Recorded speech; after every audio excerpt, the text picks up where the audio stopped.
En este vídeo hablaremos del valor de los factores de riesgo vascular en la enfermedad obstructiva microvascular retiniana. La enfermedad cardiovascular es la primera causa de enfermedad y mortalidad en el mundo desarrollado.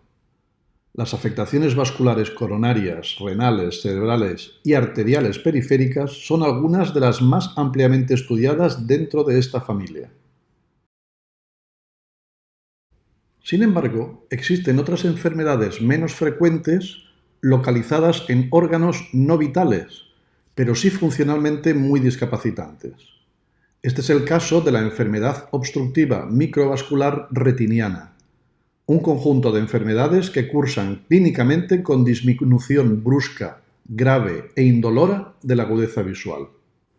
La trombosis venosa de la retina, la oclusión arterial retiniana y la maurosis fugax son ejemplos clásicos de este conjunto de enfermedades, aunque también se tiende a incluir en este grupo la neuropatía óptica isquémica anterior. La trombosis venosa de la retina representa la segunda enfermedad retiniana vascular más frecuente tras la retinopatía diabética.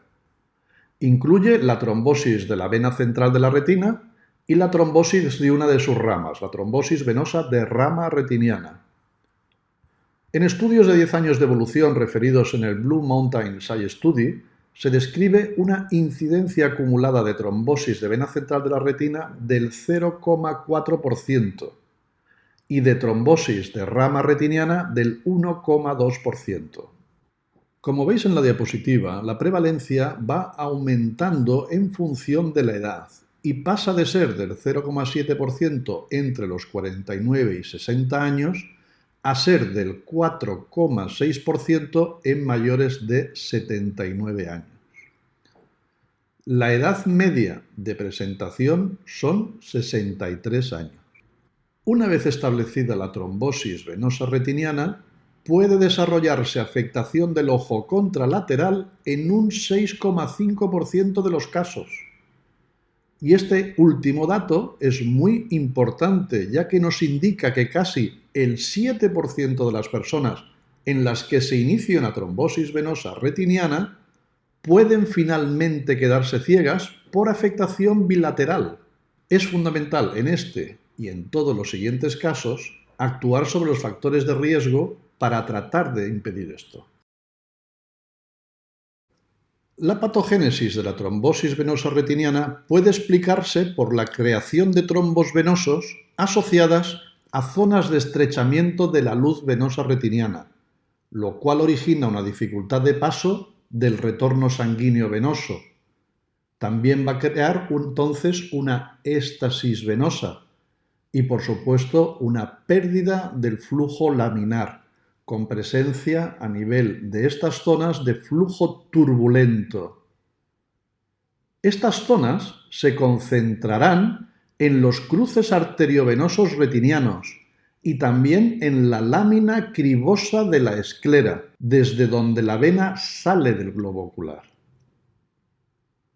Fundamentalmente, es la hipertensión arterial la principal causante de estos trastornos que se transmiten desde la arteriola a la vénula a la altura de estos cruces. Y esto es porque ambos vasos están íntimamente ligados por una capa adventicia común. La trombosis venosa retiniana presenta un 28% de ceguera legal inicial, descrita como una visión máxima de 1/10 en la escala optotipos. Y las trombosis venosas retinianas de rama conducen a agudezas visuales inferiores al 10% en el 20 o 25% de los pacientes. En contraposición, el 50% de las trombosis venosas retinianas de rama evolucionan a agudezas visuales superiores al 50% sin tratamiento. Clínicamente pueden presentar un defecto pupilar aferente relativo y esta alteración se ha propuesto en algunos estudios como un método eficaz de diferenciación entre los dos tipos evolutivos de la trombosis venosa retiniana, la forma isquémica y la no isquémica o exudativa. Por el contrario, nosotros consideramos más fiable y prueba de elección en el estudio de toda enfermedad vascular obstructiva retiniana la angiografía fluoresceínica. La trombosis venosa retiniana isquémica puede tener graves complicaciones oculares, como baja capacidad visual, neovasos. Estos neovasos pueden evolucionar a glaucoma neovascular e incluso puede haber una pérdida del globo ocular tras una tisis bulbi. Del total de las trombosis de vena central de la retina, evolucionan a glaucoma neovascular un 8%. Y de este 8% que ha evolucionado a glaucoma neovascular, la gran mayoría, el 67 al 82%, son procedentes de las formas isquémicas. Las formas no isquémicas no suelen evolucionar a glaucoma neovascular y solo el 1% de los glaucomas neovasculares que proceden de trombosis son debidas a formas no isquémicas. El tratamiento de los pacientes afectados de complicaciones de trombosis venosas isquémicas graves se basa principalmente en el uso del láser, en la cirugía vítrea y en los fármacos intraoculares, como son los glucocorticoides y el antifactor de crecimiento del endotelio vascular. La oclusión arterial retiniana puede afectar a la arteria central de la retina o a una de sus ramas. La oclusión de arteria central de la retina presenta una gravísima pérdida de visión. Normalmente representa pérdidas de visión muy altas, cercanas al 95%. En una oclusión de rama también puede haber una grave pérdida visual, depende de dónde sea la rama afectada. Puede haber una grave pérdida visual o puede haber un escotoma absoluto en el área correspondiente a la arteria embolizada. La etiopatogenia de la oclusión arterial retiniana es común con las amaurosis fugax y se basa en la formación extraocular de émbolos y su enclavamiento en el lecho retiniano. Más infrecuente es su asociación a trombofilias, a vasoespasmo o a vasculitis. Son raramente bilaterales y su prevalencia se estima entre el 0,4 y el 1,2 en la población mayor de 40 años, presentándose característicamente en la década de edad entre los 60 y los 70 años. Los principales tipos de émbolos son los siguientes: compuestos de fragmentos de colesterol, agregados fibrinoplaquetarios o partículas de válvulas calcificadas. Su origen más frecuente es la ateromatosis carotídea o del callado aórtico, seguida de las valvulopatías cardíacas y del tumor cardíaco embolizante. El estudio de la fuente embolígena es de gran importancia para prevenir nuevos episodios oculares o sistémicos y se basa en el ecodoppler carotídeo y de troncos supraórticos, ecocardiografía, electrocardiograma y analítica que incluya la detección sistemática básica de las trombofilias. En la oclusión arterial retiniana, funduscópicamente la retina aparece pálida y exangüe, aunque puede mantener la coloración anaranjada de la mácula. Este signo es conocido como la mancha rojo cereza que podéis ver aquí representada. No en todos los casos podemos apreciar el émbolo enclavado en el árbol vascular retiniano. Solamente un 20 o un 30% de los episodios cursan con un émbolo visible en el fondo de ojo, como podéis ver en esta magnífica foto de oftalmopaedia. El tratamiento de la oclusión arterial retiniana tiene dos opciones: desplazar distalmente el émbolo o disolverlo. Suena así de fácil, pero de fácil no tiene nada. En el primer caso, Las medidas más comunes son el masaje ocular digital, hacer presión intermitente con uno y otro dedo en el globo ocular, la disminución de la presión intraocular a través generalmente de la paracentesis de cámara anterior, que sería la forma más rápida, la vasodilatación farmacológica o la vasodilatación por respiración de carbógeno, que es una solución rica en CO2, con un 95% de O2 y un 5% de CO2. La distalización de la oclusión, el que el émbolo avance, implicará menor área afectada y mejor pronóstico visual.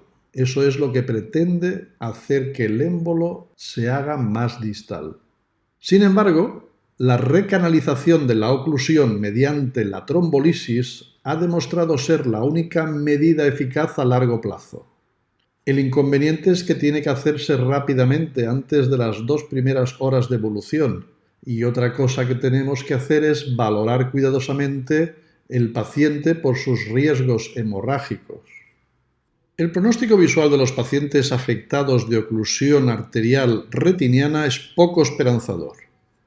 El resultado medio es una agudeza visual final inferior al 0,05, lo que representa una pérdida media del 95% de la capacidad visual del ojo afectado. Algunas oclusiones arteriales de rama retiniana que tengan la fortuna de no presentar afectación macular pueden mantener la agudeza visual previa al episodio obstructivo y mostrar únicamente un defecto de campo visual que se corresponderá con el área isquémica. La amaurosis fugax o ataque isquémico transitorio retiniano se define como un episodio breve de disfunción focal, originado por isquemia retiniana, en la que los síntomas tienen una duración habitualmente inferior a 1 hora, siendo lo más habitual los tiempos inferiores a 10 minutos de duración. Normalmente está producido por un émbolo impactado momentáneamente en el árbol vascular retiniano, que finalmente acaba por disolverse o que tiende a desplazarse distalmente. Su incidencia poblacional se estima en 14 de cada 100.000 habitantes y año.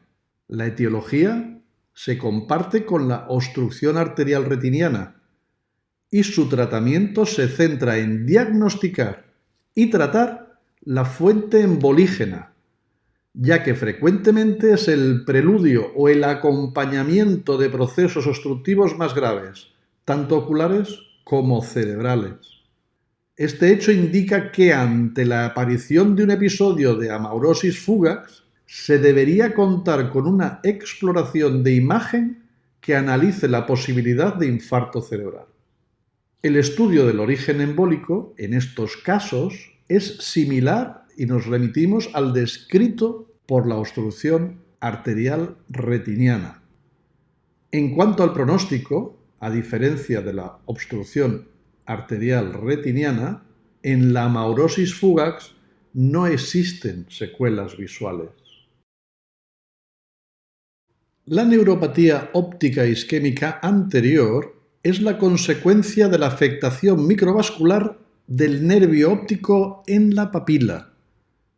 En esta zona, la irrigación es responsabilidad de las arterias ciliares posteriores.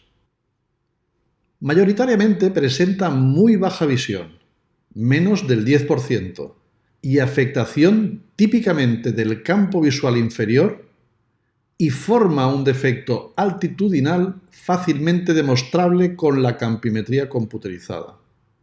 Clásicamente se divide en arterítica y no arterítica. La primera se asocia a la arteritis de células gigantes de Horton y representa la extensión de la vasculitis, que típicamente afecta a la arteria temporal, al territorio de la papila óptica. Clínicamente puede presentar cefalea o dolor temporal y cursa con marcadores inflamatorios muy elevados característicamente. En la neuropatía óptica isquémica anterior arterítica, es prioritario su tratamiento con glucocorticoides intravenosos para evitar la afectación aguda del ojo contralateral. La forma no arterítica o idiopática es una inflamación crónica del árbol microvascular. Epidemiológicamente, esta neuropatía es más frecuente en la población blanca y mayores de 50 años. Su edad media de presentación son los 73 años. Su incidencia en estos grupos se ha estimado de 2 a 10 casos por cada 100.000 individuos. El riesgo de afectación del ojo contralateral se estima en alrededor del 15% a los 5 años. Si bien puede afectar de forma importante a la agudeza visual final, hasta un 30% de los pacientes pueden recuperar parte de la visión perdida y aumentar espontáneamente su agudeza visual hasta en 3 líneas de optotipo. La etiopatogenia, aunque es motivo de discusión, se fundamenta en la inflamación del lecho vascular en un espacio anatómicamente poco distensible como es la papila. En consecuencia, se presenta como un cuadro pseudocompartimental que ocasiona hipoperfusión de la papila óptica.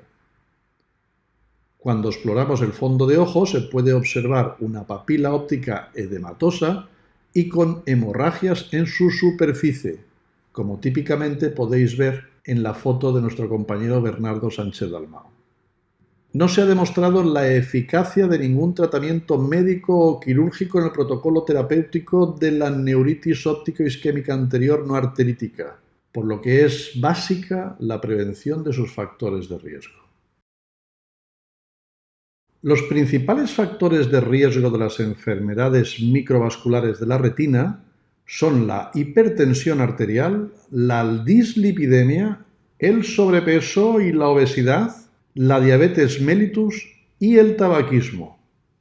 Estos son los conocidos como factores de riesgo cardiovascular clásico. El factor de riesgo más importante para este conjunto de procesos retinianos es la hipertensión arterial, que está presente en aproximadamente el 50% de todos los pacientes, seguido de la dislipemia, presente en el 35% de los casos.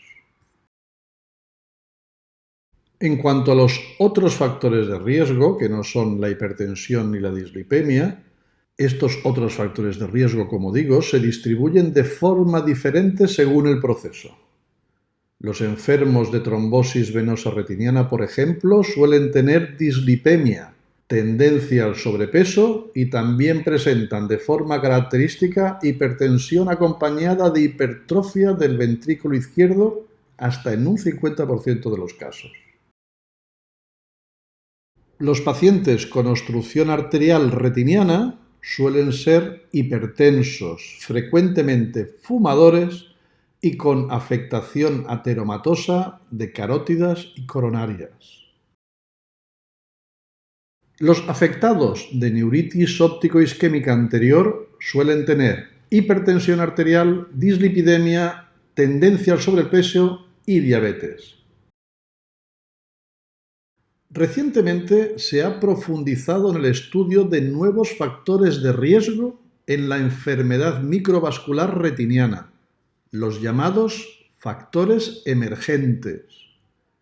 Es el caso de las trombofilias, favorecedoras de un estado de hipercoagulabilidad que predispone a la obstrucción arterial retiniana, a la trombosis venosa retiniana y a la neuritis óptico-isquémica anterior. Las trombofilias más prevalentes en la embolia arteriolar retiniana son la hiperfibrinogenia, con una odds ratio de 2,91, y el factor 5 de Leiden, con una odds ratio de 3,96. En el caso de las trombosis venosas retinianas, la hiperhomocisteinemia es la más frecuente. Es positiva para un 58% de los pacientes con algún tipo de trombofilia. En cuanto a la neuritis óptico-isquémica anterior, inicialmente algunos estudios no la asociaban a estados de hipercoagulabilidad. Sin embargo, estudios recientes han relacionado también esta patología con la hiperhomocisteinemia. Aunque estos factores de riesgo emergentes están probados en la enfermedad microvascular retiniana, algunos autores no recomiendan la práctica de estudios complejos de hemostasia de forma sistemática. Sin embargo, su estudio, el estudio de estos factores de riesgo emergentes, tiene un papel importante en el subgrupo de pacientes menores de 50 años con afectación bilateral o negativos para los factores de riesgo clásicos. Si se confirma la presencia de trombofilia, el tratamiento de la hiperhomocisteinemia con suplementos de vitamina B6, B12 y ácido fólico parece estar claramente indicado. El tratamiento antiagregante o anticoagulante en pacientes afectados de trombosis venosa o de neuritis óptico-isquémica anterior es aún motivo de discusión. No son claros sus resultados a largo plazo y existe peligro de rehemorragia de la lesión. Radicalmente diferente es el enfoque terapéutico de la embolia arteriolar retiniana, similar a la embolia cerebral por su mayor asociación a la trombogénesis, en la que es prioritaria la recanalización de la arteriola embolizada inmediatamente y la instauración posterior de un tratamiento médico crónico con anticoagulantes o antiagregantes. Otro factor de riesgo que ha sido objeto de estudio en los últimos años relaciona la neuritis óptico-isquémica anterior y el síndrome de la apnea obstructiva del sueño. Se ha estimado la prevalencia del SAOS en el 87% de los pacientes afectos de neuritis óptico-isquémica anterior, con una odds ratio de 4,9. Y además, este factor de riesgo ha sido hasta 2 veces más frecuente que la hipertensión o la diabetes, según algunos estudios. En estos casos, el tratamiento del síndrome de apnea obstructiva del sueño mediante la Continuous Positive Airway Pressure, CPAP, no consiguió evitar la afectación del nervio óptico. Consideramos muy importante la valoración de los factores de riesgo de la enfermedad obstructiva microvascular retiniana, ya que la presentación de estos procesos puede afectar gravemente la capacidad visual y, de forma muy notable, la supervivencia esperable del paciente.